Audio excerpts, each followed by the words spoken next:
Teach Like a Pirate by David Burgess. The book has a purpose because it is intended to inspire teachers to embrace the adventures and challenges of teaching. What does it look like to teach like a pirate? Not what you think. If we think about pirates, we think about how they attack other ships and steal, and the definition, the ordinary definition of a pirate, is not a very pretty picture. But what it really is, what this book is about spirit, the spirit of a pirate, and applying it to our roles as educators. So, pirates are daring, they're adventurous, they're willing to set forth into uncharted territories with no guarantees of success. They reject the status quo. They refuse to conform to any of the society that stifles creativity and independence. Entrepreneurs they are entrepreneurs who take risks, and they're willing to travel to the ends of the earth for what they consider to be of value. That is the whole book in a nutshell.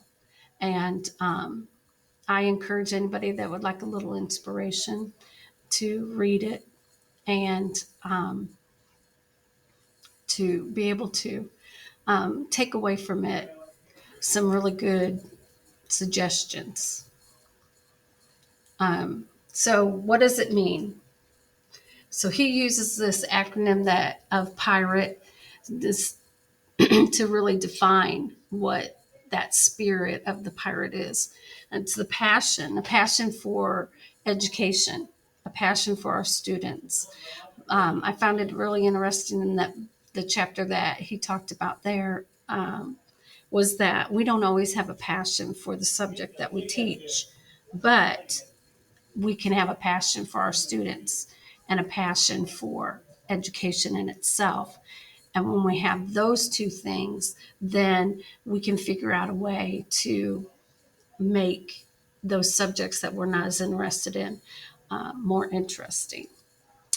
And then there's an immersion. We need to immerse everything into the classroom. Students need to be immersed into the subjects that we're talking about and the lessons that we're learning. They need to be able to get their hands dirty and be able to experience the lesson. Building rapport. Building rapport with our students is one of the cornerstones of education. It helps us to be able to meet them where they have interests and struggles so that we can guide them along the way. He is very over the top in the first part of it, and you might not be your personality to teach that way. So he dives right into ask and analyze. Ask questions and then analyze the whole situation and analyze using that part of your brain to and draw the students into the lesson. And we need to have a transformation in our classrooms, ones that promotes the learning environment, and a transformation going from just being teacher directed to student directed. And then the last is enthusiasm. We need to show enthusiasm for our students and for the education that we provide for our students.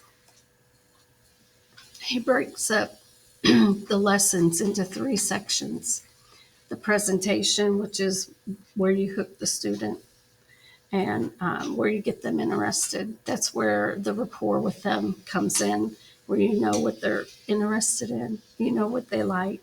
Then you can do a presentation that use hooks and ideas that will draw them in. And then the technique or the method. What method are you using in your classroom? Is it a hands-on method? Is it different learning styles? Learn on different in different ways, and we need to be aware of those things that we can apply to our lessons and in our classrooms to draw the students in. And the content is so very important, that content that we're teaching needs to be standard based, needs to be so that we can build strong cores for our students to grow and develop from. Jimmy Johnson says, do you want to be a good and safe, or do you want to take a chance and be grateful? It's about taking risks. Do we want to step out of our comfort zone and embrace something that will turn individuals into lifelong learners? If your classroom presentation is just mediocre, then it's not really going to meet the students' needs. And, when we look at teaching, we have a mighty purpose, a purpose that is going to change probably our world when we look at it. I like how David Burgess says it best when we're shaping the mothers, the fathers, the world leaders, the entrepreneurs, and the artists of tomorrow. Anyone with the most rudimentary understanding of geometric progression realizes that our students will interact and influence millions. It's a mighty purpose indeed. We're not just called to give out information. We are called to shape the world. And that is what we do when we teach. So how are you teaching? And what do you want? How do you want to teach? Let's make a better pirate. You need to find a crew. No one can do this job alone. And you're a better educator when you work with your coworkers and your teammates. When you feed off of each other's strengths and ideas. Woodrow Wilson says, I not only use all the brains that I have, but all the brains that I can borrow. And that is what we need to do. We need to not feel like we can, or that we can't go to one another and share with one another what we need and what our ideas are, and get better ideas from other people. Then you're going to find the treasure. Finding the treasure is all about coming to an understanding about the point of what we're doing.